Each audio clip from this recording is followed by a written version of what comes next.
Hello বন্ধুরা, এখন আমি এলিও বলে একটি হলিউডের অ্যানিমেশন সিনেমার রিভিউ করতে চলেছি, যেটি আমি হিন্দি ডাব ভার্সন দেখলাম এবং এটি 3D-তেই কিন্তু অ্যাভেলেবেল আছে, 2D-তে কিন্তু অ্যাভেলেবেল নেই। তো আপনারা চাইলে ইংলিশে 3D দেখতে পারেন অথবা হিন্দিতে 3D দেখতে পারেন। তো কেমন হলো এই সিনেমাটা, ছোট্ট করে গল্পটা বলি। একটা ছোট্ট ছেলে এলিও, 11 বছর সম্ভবত তার বয়স, এবং তার স্বপ্ন হলো সে এলিয়েনদের সাথে কথা বলবে এবং এলিয়েনদের সাথে সে গিয়ে থাকবে এবং এলিয়েনদের ইউনিভার্সে সে তার নিজস্ব একটা প্রেজেন্স রাখতে চায়।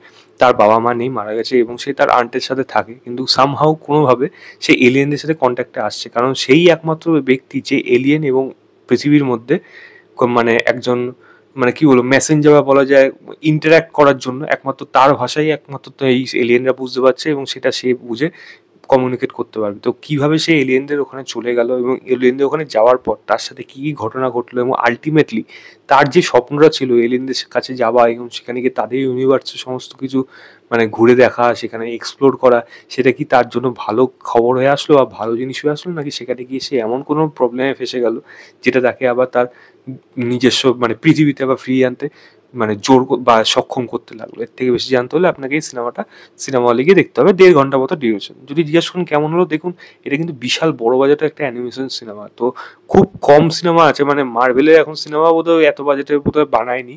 মানে অ্যাটলিস্ট আমি যদি থান্ডারবোল্টসের কথা বলি, বা লাস্টে যদি আমি সম্ভবত ডেডপুল এই টাইপের কাইন্ড অফ এরকম ধরনের সিনেমাগুলো বলি, তার থেকেও বেশি বাজেটের সিনেমা এই সিনেমাটা।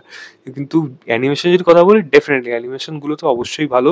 পারফরমেন্স এবং ভয়েস ডাবিং যেগুলো করা আছে ইংলিশে, মানে আন্টির চরিত্রটা জুয়ে সালদানা করেছে, যাকে আপনারা গ্যামোরা হিসেবে দেখতে পারেন মানে মার্বেলের।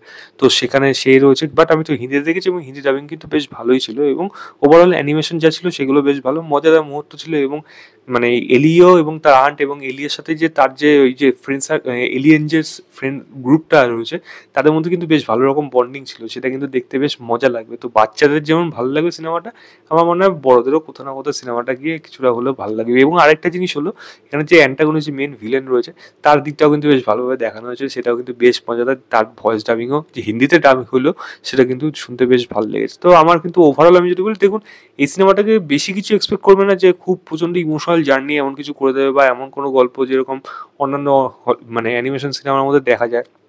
প্রচুর সিনেমা রয়েছে যার মধ্যে একটা ইমোশনাল টাচ দিয়ে যায়। এই সিনেমাটার মধ্যে ইমোশনাল টাচ আছে, তবে সেটা যথেষ্ট না, এনাফ না। বাট আমি যদি বলি ওভারঅল একটা ওয়ান টাইম গুড ওয়াচ হিসেবে আপনি এই সিনেমাটা গণ্য করতে পারেন। হ্যাঁ, এর থেকে ডেফিনেটলি ভালো ভালো সিনেমা আছে, তবে এটাকে একটা খারাপ সিনেমা কখনোই বলা যায় না। আমার কাছে একটা ঠিকঠাক ভালো সিনেমা হিসেবে আমি এলিও সিনেমাটাকে বলবো, আপনার যদি দেখার ইচ্ছা হয় সিনেমা হলে গিয়ে দেখুন, দেখে জানাবেন আপনাদের কেমন লেগেছে। যদি রেটিং দিতে বলেন, আমি এটাকে 3 স্টার দেবো আউট অফ 5। তো এই ছিল আমার ওভারঅল রিভিউ এলি বলে সিনেমাটা। ভিডিওটা ভালো লাগে লাইক শেয়ার, চ্যানেলটাকে অবশ্যই সাবস্ক্রাইব করে দেবেন। বাই।